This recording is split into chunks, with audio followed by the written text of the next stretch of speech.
जय हिंद जय Bharat dear viewers যেদিন থেকে ভারতের প্রধানমন্ত্রী খোলাখুলি ইন্ডিয়ান আর্মিকে পাকিস্তানকে আক্রমণের খোলা ছুট দিয়েছেন, সময় স্থান কৌশল ঠিক করে প্রস্তুত থাকতে বলেছেন, সেদিন থেকেই পাকিস্তান আতঙ্কে কাঁপতে শুরু করেছে।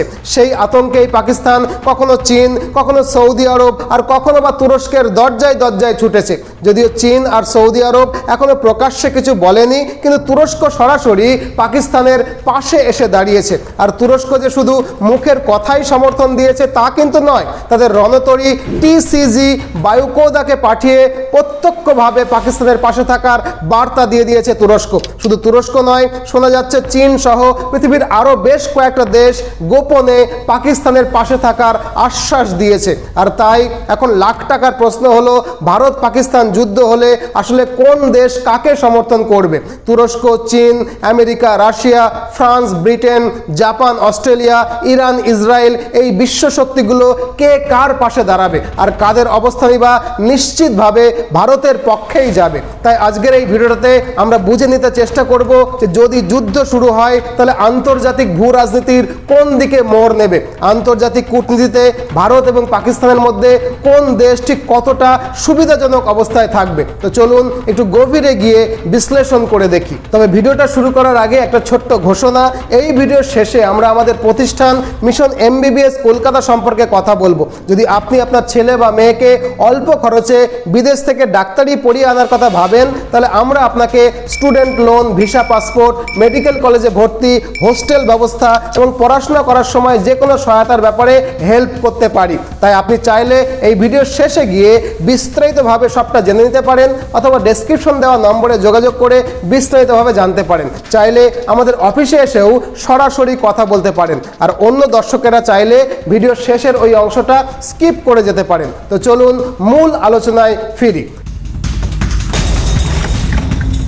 দেখুন, কাশ্মীরের পাহেলগাঁওতে সেই কলঙ্কিত ঘটনা ঘটার পর ভারতের প্রধানমন্ত্রী নরেন্দ্র মোদী প্রথমে সর্বদলীয় বৈঠক করেন এবং সর্বদলীয় বৈঠকে ভারতের সব দল আনকন্ডিশনালি প্রধানমন্ত্রীর পাশে এসে দাঁড়ালে ভারতের স্বরাষ্ট্রমন্ত্রী এবং প্রতিরক্ষা মন্ত্রী রাষ্ট্রপতির সঙ্গে দেখা করেন এবং ভারতের প্রধানমন্ত্রী ইন্ডিয়ান আর্মির 3 প্রধানের সঙ্গে মিটিং করেন। আর মিটিং শেষে প্রধানমন্ত্রী নরেন্দ্র মোদী ইন্ডিয়ান আর্মিকে পাকিস্তানকে আক্রমণের ব্যাপারে খোলা ছুট দেন।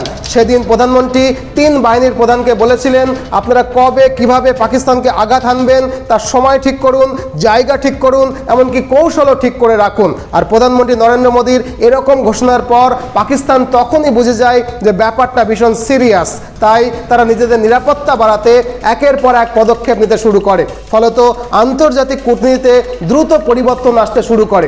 একদিকে ভারত বিশ্বের বড় বড় নেতাদের কাছে নিজেদের অবস্থানকে স্পষ্ট করতে শুরু করে, আর অন্যদিকে পাকিস্তান তাদের প্রধানমন্ত্রীর নেতৃত্বে তুরস্ক সফর করে এবং সেখান থেকে সমর্থন পেতে চায়। তুরস্ক আনকন্ডিশনালি পাকিস্তানকে সমর্থন করে এবং সেই সমর্থনের প্রতীক হিসাবে আজ তাদের নৌবাহিনীর যুদ্ধজাহাজ টিসিজি বায়ুকোডা পাকিস্তানে পাঠিয়েছে তুরস্ক।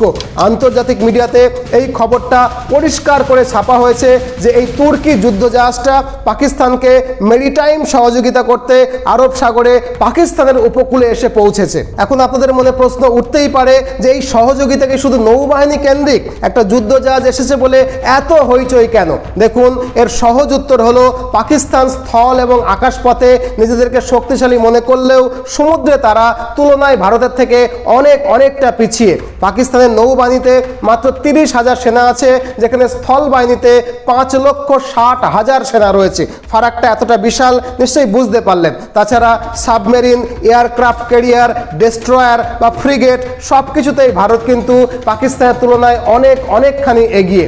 সোজা ভাষায় বললে পাকিস্তানের নৌবাহিনী ভারতের সঙ্গে টেক্কা দেওয়ার মতো অবস্থায় আজ নেই, অবশ্য কোনোদিনও ছিল না। কারণ 1971 সালের যুদ্ধেই দেখা গিয়েছিল যে ভারতীয় নৌবাহিনী করাচি বন্দরে এমন ভয়ঙ্কর হামলা করেছিল যে এক ধাক্কাতেই কিন্তু পাকিস্তান 71-এর যুদ্ধটা হেরে যায়। তাই সেই থেকেই পাকিস্তান চায় সমুদ্র পথে কিছুটা শক্তি অর্জন করতে, আর সেই জায়গা থেকেই তুরস্ক নিজেদের নৌবাহিনীর মাধ্যমে পাকিস্তানের পাশে এসে দাঁড়াতে চাইছে। কিন্তু ব্যাপারটা শুধু জাহাজ পাঠানোর মধ্যেই কিন্তু সীমাবদ্ধ থাকছে না। তুরস্কের বিমান বাহিনীর প্রধানও সম্প্রতি পাকিস্তানে এসেছেন এবং পাকিস্তানের সঙ্গে একসঙ্গে সেনা মহড়াও করেছেন। সব মিলিয়ে দেখা যাচ্ছে তুরস্ক এখন সম্পূর্ণভাবে পাকিস্তানের পাশে এসে দাঁড়িয়েছে। তবে এই মুহূর্তে ভারতও খুব স্পষ্ট বার্তা দিচ্ছে যে ভারত এবার চুপ করে বসে থাকবে না। প্রধানমন্ত্রী তো বলেই দিয়েছেন ইন্ডিয়ান আর্মি কবে কোথায় কিভাবে আঘাত হানবে সেটা সেনাবাহিনী ঠিক করবে। অতএব সময় এলে যে প্রত্যাঘাত করা হবে এটা নিয়ে কিন্তু কোনো দ্বিধা নেই। তবে আসল প্রশ্নটা হলো এইবার ভারত কোন দিক দিয়ে আক্রমণ করবে।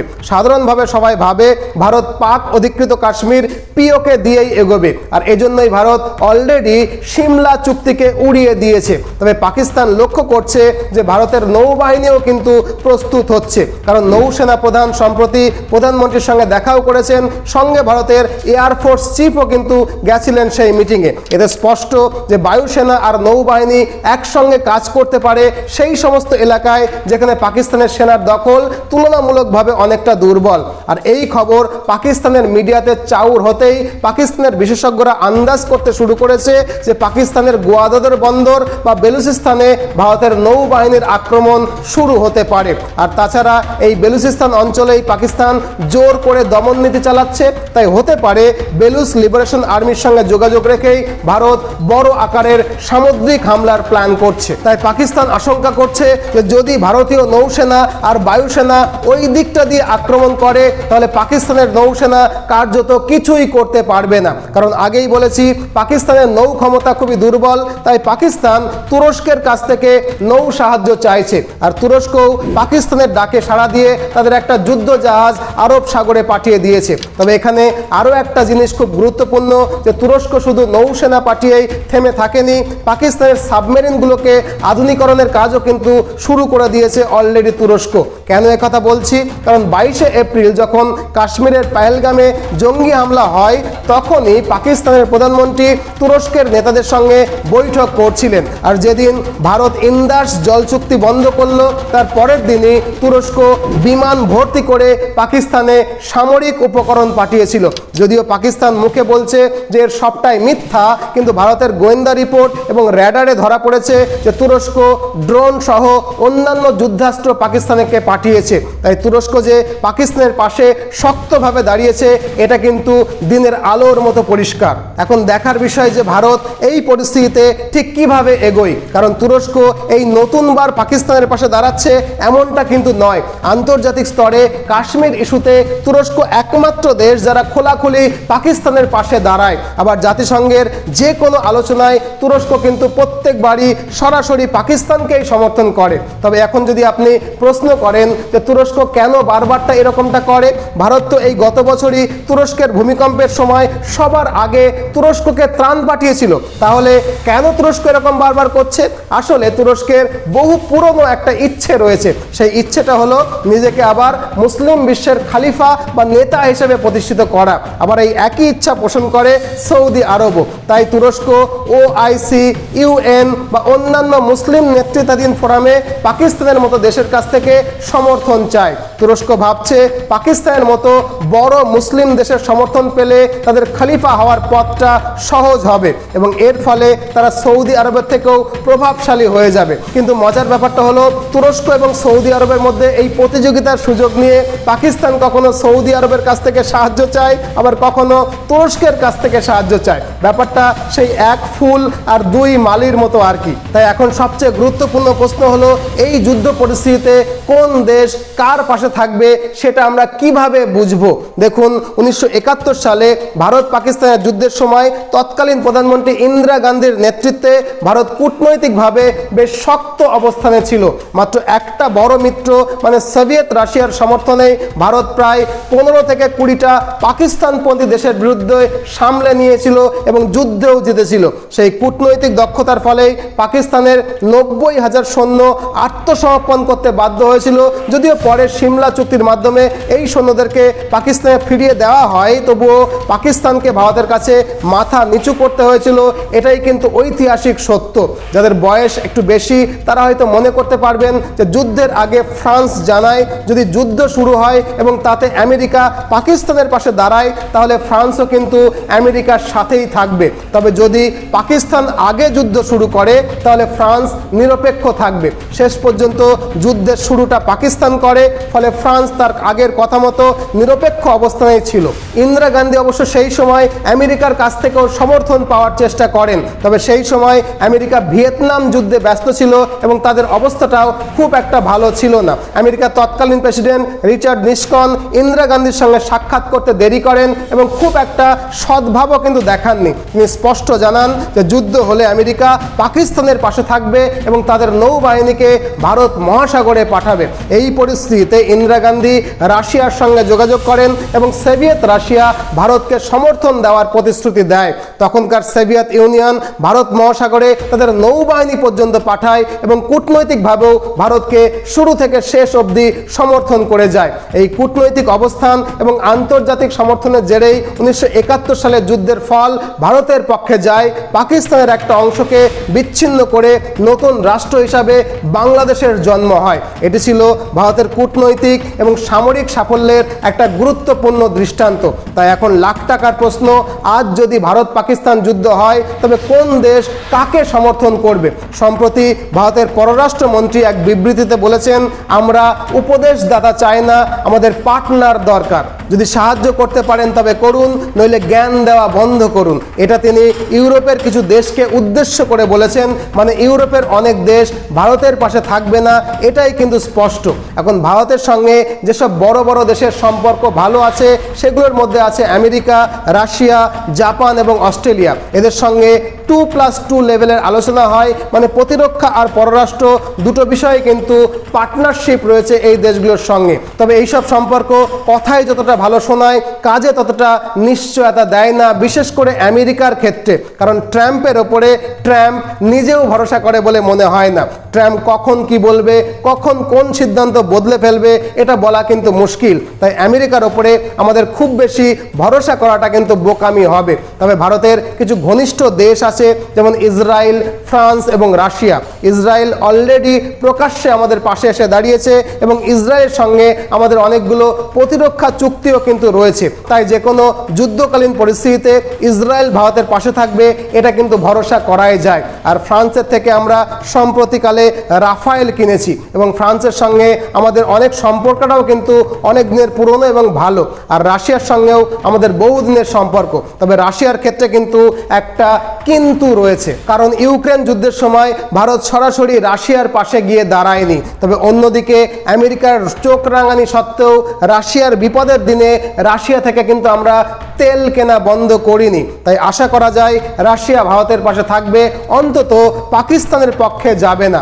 আবার জাপানের সঙ্গেও ভারতের সম্পর্ক খুব মজবুত। তাছাড়া অস্ট্রেলিয়া আর জাপান কোয়াডের সদস্য, তাই যুদ্ধের সময় জাপান এবং অস্ট্রেলিয়া নিশ্চিতভাবেই নিরপেক্ষ থাকবে, নতুবা জিনিসপত্র দিয়ে হলেও ভারতকে সাহায্য করবে, অন্তত পাকিস্তানের পক্ষে যাবে না। তবে এই দুই দেশ কতটা এগিয়ে আসবে সেটা সময়ই বলবে। কেন বলছি এই কথা? কারণ আন্তর্জাতিক ভূ রাজনীতিতে কোনো দেশই কিন্তু নিজের স্বার্থের বাইরে এক পাও ফেলে না। তাই যেসব দেশ ভারতের মতো বিরাট বাজারে নিজেদের মালপত্র বিক্রি করতে পারবে, কেবল তারাই ভারতের পাশে থাকবে। আর সেই নিরিখে পাকিস্তানের বিষয়টা দেখলে আজকের পাকিস্তানের তেমন কোনো শক্তিশালী বন্ধুও নেই, আবার তাদের বড় বাজারও নেই যেখানে মাল বিক্রি করা যায়। শুধু তুরস্ক আছে। তবে তুরস্ক পাকিস্তানের পাশে থাকলে সৌদি আরবের থাকার সম্ভাবনা কিন্তু একেবারেই নেই। আর যেহেতু পাকিস্তানের বাজারটাও এতটা বড় বাজার নয়, তাই বাকিরাও পাকিস্তানের থেকে নিশ্চিত মুখ ঘুরিয়ে নেবে। অতএব সব মিলিয়ে আজকের দিনে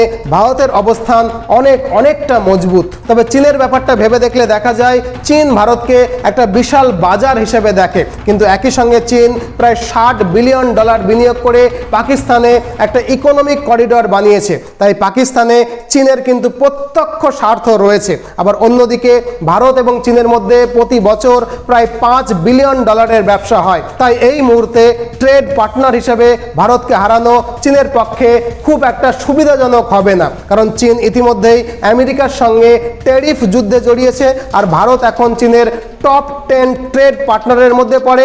এই কারণে চীন চাইবে না যে ভারতের সঙ্গে খোলাখুলি কোনো ঝামেলায় জড়াতে। তাই পাকিস্তানকে পর্দার আড়ালে সাহায্য করলেও সামনে এসে চীন কখনোই পাকিস্তানের পক্ষে অবস্থান নেবে না, এটা কিন্তু একেবারে নিশ্চিত। এখন আসা যাক ইরানের প্রশ্নে। ইরান একসময় ভারতের ঘনিষ্ঠ বন্ধু ছিল, কিন্তু সাম্প্রতিক সময়ে আমেরিকা জানিয়ে দিয়েছে যে দেশ ইরানের সঙ্গে ঘনিষ্ঠ সম্পর্ক রাখবে তাদের ওপরে আমেরিকা নিষেধাজ্ঞা চাপাবে। এই অবস্থাতেও ভারত কৌশলীভাবে চাবাহার বন্দরের কাজ চালিয়ে যাচ্ছে যাতে ইরানের সঙ্গে সম্পর্কটা একেবারে নষ্ট হয়ে না যায়। সেই বিবেচনায় ইরানের সঙ্গে আমাদের সম্পর্কটা কিন্তু এখনো অনেকটা ভালো। তবে যদি যুদ্ধকালীন পরিস্থিতিতে ইসরায়েল ভারতের পাশে দাঁড়ায় তাহলে ইরান যে ভারতের পাশে থাকবে না সেটাও কিন্তু একেবারে নিশ্চিত। আবার ভারতের সঙ্গে চাবাহার পোর্টের মতো গুরুত্বপূর্ণ প্রকল্প চলছে ইরানের, তাই ইরান ভারতের সঙ্গে সম্পর্কটাও কিন্তু খারাপ করতে চাইবে না। সব মিলিয়ে ইরান হয়তো একেবারে নিরপেক্ষ থাকবে বা নীরব অবস্থান নেবে, কিন্তু সরাসরি ভারতের পাশে আসবে এটা কিন্তু আশা করাটা ভীষণ রকমের কঠিন। তবে যাই হোক, যা হবে আশা করি আমাদের ভালোর জন্যই হবে, কারণ আমাদের বর্তমান প্রধানমন্ত্রী নরেন্দ্র মোদী নিশ্চিতভাবেই একজন ভরসা করার মতোই প্রধানমন্ত্রী।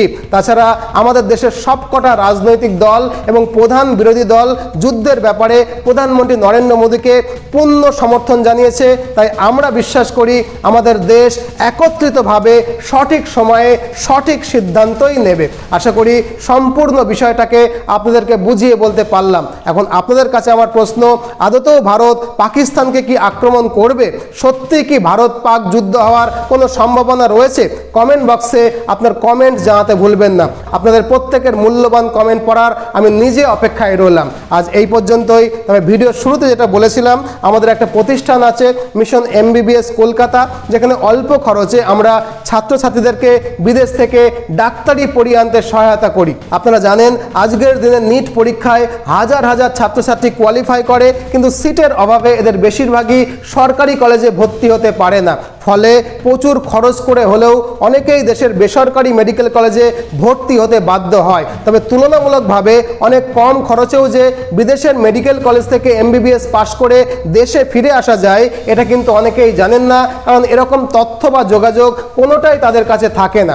গত 15 বছরে আমরা 1000-এর বেশি ছাত্রছাত্রীকে বিদেশ থেকে ডাক্তারি পড়িয়ে আনতে সহায়তা করেছি এবং তারা দেশে ফিরে সফলভাবে বিভিন্ন হাসপাতালে প্রতিষ্ঠিতও হয়েছে। আপনি চাইলে ডেসক্রিপশন বক্সে বা প্রথম কমেন্টে দেওয়া আমাদের ওয়েবসাইটের লিঙ্কে ক্লিক করে তাদের অভিজ্ঞতা এবং গুগল রিভিউ নিজে চোখেই দেখতে পারেন। তাই আপনিও যদি আপনার ছেলে বা মেয়েকে বিদেশ থেকে ডাক্তারি পড়িয়ে আনার কথা ভাবেন তাহলে বিস্তারিত জানতে আমাদের অফিসিয়াল ওয়েবসাইট ভিজিট করতে পারেন, বা চাইলে আমাদের অফিসে এসেও সরাসরি কথা বলতে পারেন। যোগাযোগের তথ্য এবং ঠিকানা ডেসক্রিপশন বক্সে এবং প্রথম কমেন্টে দেওয়া আছে, এই বুকের ওপরও দেওয়া আছে, এখানেও কল করতে পারেন।